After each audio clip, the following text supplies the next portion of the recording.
আজ আমরা কোষে দেখি 11.1-এর 5 নম্বর অঙ্কটি প্রথমে করব। মারিয়া একটি হাসপাতালের 300 জন রোগীর বয়স নিচের ছকে লিখল। তাহলে এখানে 300 জন রোগীর বয়স লিখেছে, ঠিক আছে, একটি হাসপাতালে। তা আমি ওপরের তথ্যের বৃহত্তর সূচক ক্রমযৌগিক পরিসংখ্যা বিভাজন তালিকা তৈরি করি। তাহলে এখান থেকে বৃহত্তর সূচক ক্রমযৌগিক পরিসংখ্যা বিভাজন তালিকা তৈরি করতে হবে। তাহলে এখানে বলেছে 10 থেকে 20 বছর 80 জন রুগী, 20 থেকে 30 40 জন, 30 থেকে 40 50 জন, 40 থেকে 50 70, 50 থেকে 60 40, 60 থেকে 70 20। তাহলে এখান থেকে কিভাবে করা যায় বৃহত্তর সূচক ক্রমযৌগিক পরিসংখ্যা।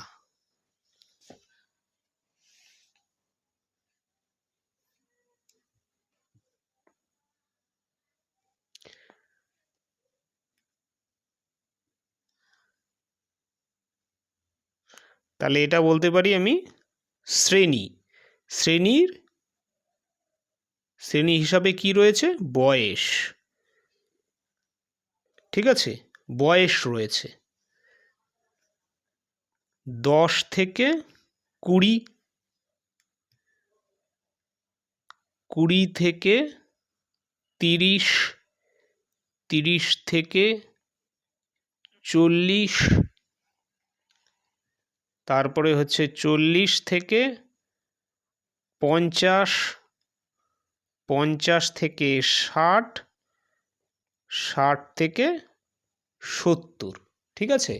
এটা বয়স দেওয়া রয়েছে বছরে, এটাই হলো শ্রেণী, ঠিক আছে। তাহলে শ্রেণী পরিসংখ্যা কত? শ্রেণী পরিসংখ্যা 10 থেকে 20 রয়েছে 80 জন, 20 থেকে 30 রয়েছে 40 জন, 30 থেকে 40 রয়েছে 50 জন, 50 থেকে 60 রয়েছে, 40 থেকে 50 রয়েছে 70 জন, 50 থেকে 60 রয়েছে 40 জন, 60 থেকে 70 রয়েছে 20 জন। তাহলে এটা গেল শ্রেণী পরিসংখ্যা। এবার বলেছে বৃহত্তর সূচক ক্রমযৌগিক, বৃহত্তর সূচক ক্রমযৌগিক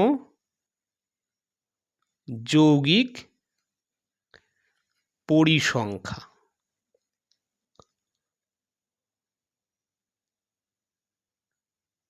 আগে আমরা পড়েছি ক্ষুদ্রতর সূচক ক্রমযৌগিক পরিসংখ্যা, এটা বৃহত্তর সূচক ক্রমযৌগিক পরিসংখ্যা। এটা কীভাবে বের করতে হয়? এটার অর্থ হলো এখানে 10-এর বেশি কত রয়েছে, কতজন রয়েছে মোট, 20-র বেশি কত, 30-এর বেশি কত, 40-এর বেশি কত, 50-এর বেশি, 60-এর বেশি। বা আরেকটা বলতে পারে 10 অথবা 10-এর বেশি।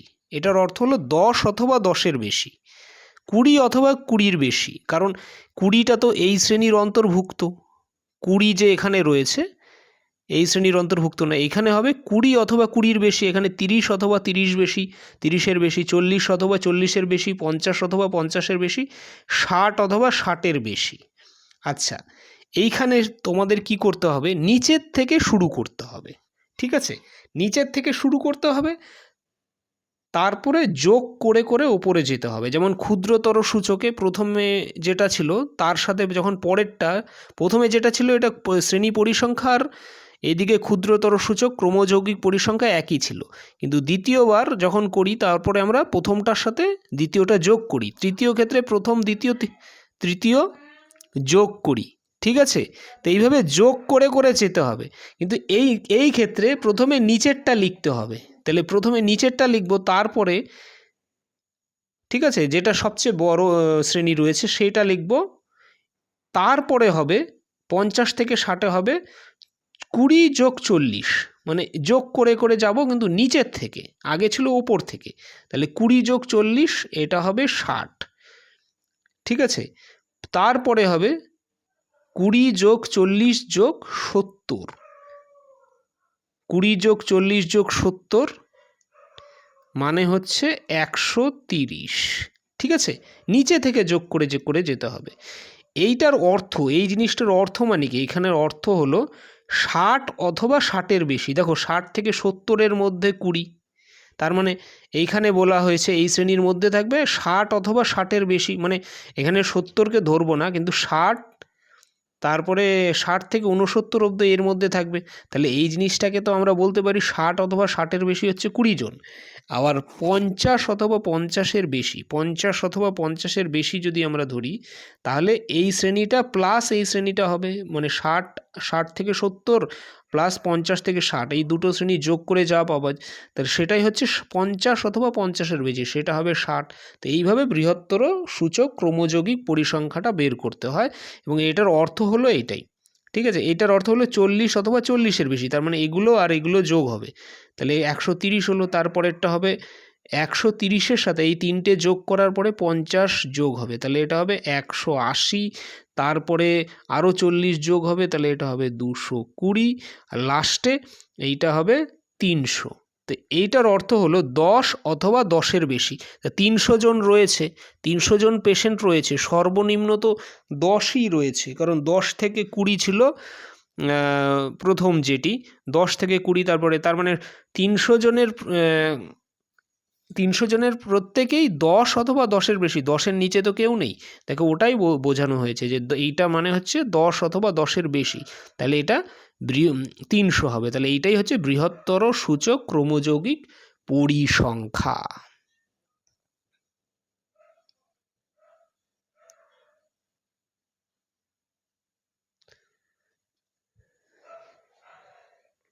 এবার 5-এর পরে 6 নম্বরটি কি বলেছে? 6 নম্বরে বলেছে নিচের ক্রমযৌগিক পরিসংখ্যা বিভাজন ছকটি দেখি এবং একটি পরিসংখ্যা বিভাজন ছক তৈরি করি। তাহলে এটা দেখো, এটা তো দেওয়াই রয়েছে, বোঝাই যাচ্ছে 10-এর কম, মানে এটা ক্ষুদ্রতর সূচক ক্রমযৌগিক পরিসংখ্যা বিভাজন ছক দেওয়া রয়েছে। তাহলে এটার থেকে আমাদের পরিসংখ্যা বিভাজন ছক তৈরি করতে হবে, বিভাজন তালিকা তৈরি করতে হবে।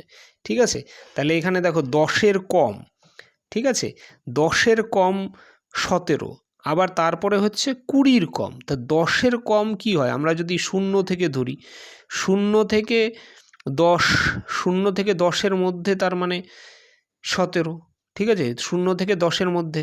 আবার 20-র কম, 20-র কম মানে কি, 20-র কম বলতে 10-এর কম, 10-এর কমটাও তার মধ্যে ইনক্লুড করা হবে, 10-এর কম প্লাস 10 থেকে 11, 10 থেকে 20, 20-র কম মানে একদম 0 থেকে 20, ঠিক আছে, 10-এর কম মানে 0 থেকে 10, 20-র কম মানে হচ্ছে একদম 0 থেকে 20। তাহলে অ্যাকচুয়ালি 10 থেকে 20-র মধ্যে কত হবে, বা 11 থেকে 20-র মধ্যে কত হবে, 22 মাইনাস 17, কারণ 17টা তো 0 থেকে 10-এর মধ্যে। আবার বলছে 20-র কম, 20-র কমের মধ্যে এই 17টাও ইনক্লুড হবে, তার মানে যদি আমরা শুধু 10 থেকে 20 বার করি, তাহলে সেটা হবে 22 মাইনাস 17 মানে 5। সেরকম 30-এর কম হবে, এই 30-এর কম বলতে 29, 29-এর মধ্যে কি আছে, পুরো 10-এর কম প্লাস 20-র কমও এর মধ্যে ধরা রয়েছে। ঠিক আছে, তাহলে যদি আমরা 20 থেকে 30-এর মধ্যে ধরি, তাহলে এটা হবে 29 মাইনাস 22 মানে 7 জন।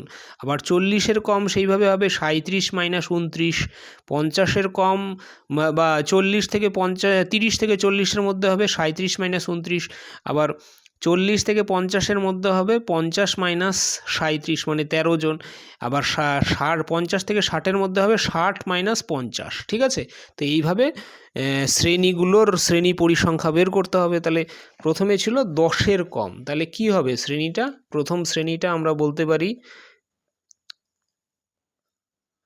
0 থেকে 10, ঠিক আছে, এইটা মানে তো 10-এর কম, কারণ 10কে আমরা ধরবো না, তাহলে 0 থেকে 9 অবধি।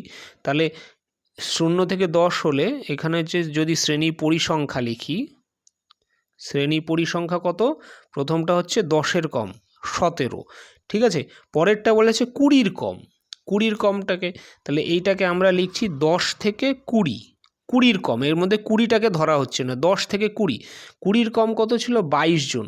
তাহলে শ্রেণী পরিসংখ্যা অ্যাকচুয়ালি 10 থেকে 20-র মধ্যে কত হবে 22 মাইনাস 17, মানে 5 জন হবে 10 থেকে 20-র মধ্যে। ঠিক আছে, তারপরে বলেছে 30-এর কম। 30-এর কম মানে কি? 30-এর কম মানে এই 0 থেকে 10 যোগ 10 থেকে 20 মিলে যতজন ছিল সেটাও তার মধ্যে ইনক্লুড হবে। তাহলে 20 থেকে 30, অ্যাকচুয়ালি তো 30-এর কম ওখানে 29 দেওয়া রয়েছে। ঠিক আছে, 30-এর কম মানে 29 দেওয়া রয়েছে, তার মধ্যে 0 থেকে 20 অবধি তো 22 জন। তাহলে 20 থেকে 30 কত হবে 29 মাইনাস 22 ইকুয়াল টু 7 জন।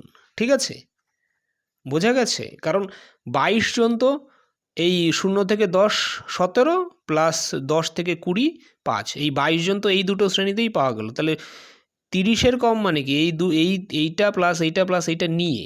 ঠিক আছে, তাহলে 20 থেকে 30 অ্যাকচুয়ালি 7 জন। সেইভাবে 30 থেকে 40 হবে, ওখানে দেওয়া রয়েছে 40-এর কম 37। ঠিক আছে, তার মধ্যে 37-এর মধ্যে এই তিনটেও ইনক্লুড হবে, তাহলে এই তিনটেকে বাদ দিতে হবে আগের তিনটেকে। তাহলে 37 থেকে 29, আগের তিনটে মিলে ছিল 29, 17 যোগ 5 যোগ 7 29, তাহলে 30 থেকে 40 মানে শুধু 8। 40 থেকে 50 মানে এখানে বলেছে 50-এর কম, 40 থেকে 50, তাহলে এখানে হবে 50 মাইনাস 37 মানে 13 জন। ঠিক আছে, আবার 50 থেকে 60, এখানে বলেছে 60-এর কম, 60-এর কম হবে 60 মাইনাস 50 মানে 10 জন। এটা শ্রেণী পরিসংখ্যা পেয়ে গেলাম। ঠিক আছে, শ্রেণী পরিসংখ্যা আমরা পেয়ে গেলাম। এখানে পুরো পরিসংখ্যা বিভাজন তালিকা তৈরি করতে হবে। তাহলে শ্রেণী সীমা, শ্রেণী সীমা 0 নিম্নটা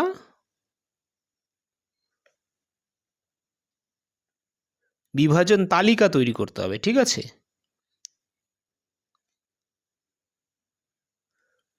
উচ্চ সীমা 10, এখানে নিম্ন সীমা 10, উচ্চ সীমা 20, নিম্ন সীমা 20, উচ্চ সীমা 30। এটা উচ্চ সীমা, এটা নিম্ন সীমা। এটা 30, এটা 40, এটা 40, এটা 50, এটা 50, এটা 60। ঠিক আছে, এইবার শ্রেণীর মধ্যমান হবে এই দুটো যোগ করে 2 দিয়ে ভাগ, তাহলে এটা হবে 5, 0 যোগ 10 ডিভাইডেড বাই 2, এইটা 10 প্লাস 20 ডিভাইডেড বাই 2 15, এটা হবে 25, এটা হবে 35, এটা হবে 45, এটা হবে 55 মধ্যমান। তারপরে হয় শ্রেণী দৈর্ঘ্য। শ্রেণী দৈর্ঘ্য তো এখানে কত হবে, যেহেতু শ্রেণীর সীমা আর শ্রেণীর সীমানা তো একই হবে, কারণ এই যে দেখো এর মধ্যে কোনো পার্থক্য নেই। ঠিক আছে, শ্রেণীর সীমা আর শ্রেণীর সীমানা একই হবে। তাহলে শ্রেণীর দৈর্ঘ্য কত হবে 10, এটাতেও 10, এটাতেও 10, এটাতেও 10, এটাতেও 10, এটাও 10। ঠিক আছে, তারপরে লাস্টে হয় আমি দিচ্ছি পরিসংখ্যা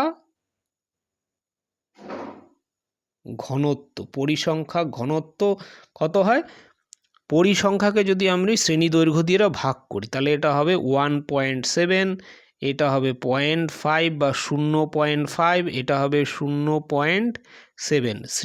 পরিসংখ্যাকে শ্রেণী দৈর্ঘ্য দ্বারা ভাগ করলে এটা হবে 0.8, এটা হবে 1.3, এটা হবে 1.0। এটা হচ্ছে পরিসংখ্যা ঘনত্ব।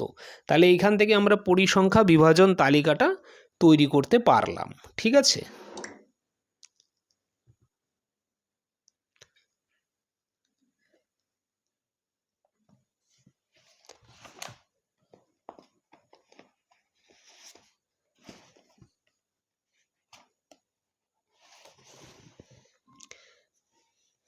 আর 7 নম্বর অঙ্কটা কি দেওয়া রয়েছে দেখো, ক্রমযৌগিক পরিসংখ্যা বিভাজন ছকটি দেখি এবং একটি পরিসংখ্যা বিভাজন ছক তৈরি করি। তাহলে এটা দেখো বৃহত্তর সূচক ক্রমযৌগিক পরিসংখ্যা বিভাজন ছক দেওয়া রয়েছে, তো একইভাবে এখান থেকেও আমরা পরিসংখ্যা বিভাজন ছক তৈরি করতে পারি।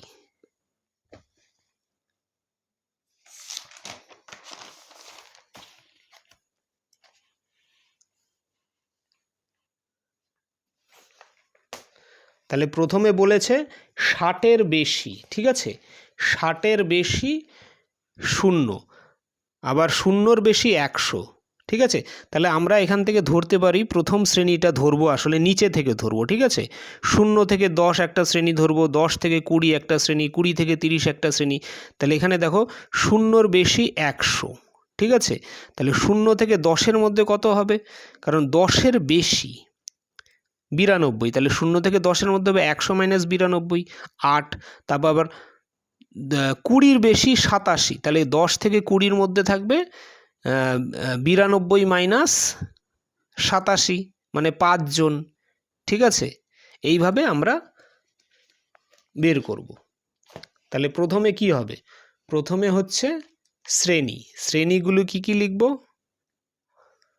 0 থেকে 10, 10 থেকে 20, 20 থেকে 30, 30 থেকে 40, 40 থেকে 50, 50 থেকে 60, ঠিক আছে। তাহলে শ্রেণী পরিসংখ্যা, শ্রেণী পরিসংখ্যা 0-র বেশি, 0-র বেশি 100, আবার 10-এর বেশি 92, তাহলে 0 থেকে 10-এর মধ্যে কত হবে, 100 মাইনাস 92, মানে 8, ঠিক আছে। বা এটাকে আরেকটু করে দিই, 100 মাইনাস 92, এটা হচ্ছে 8। আবার 10 থেকে 20-র মধ্যে, তাহলে এটা হবে 20-র বেশি, 20-র বেশি হচ্ছে 87, ঠিক আছে। আর 10-এর বেশি হলো 92, তাহলে 10 থেকে 20-র মধ্যে কত হবে, 92 মাইনাস 87, 5। সেরকম 20 থেকে 30-এর মধ্যে হবে 87 মাইনাস 75, 12। 30 থেকে 40-এর মধ্যে হবে 75 মাইনাস 40, 35। 40 থেকে 50-এর মধ্যে হবে 40 মাইনাস 16, 24। আর 50 থেকে 60-এর মধ্যে হবে 16 মাইনাস 0, 16 জন, ঠিক আছে। এটার অর্থ এইটাই, পরিসংখ্যা। তাহলে এখান থেকে শ্রেণীর সীমা তোমরা সহজেই বের করতে পারো। শ্রেণীর সীমা নিম্ন, উচ্চ, 0, 10, 10, 20, 20, 30, 30, 40, 50,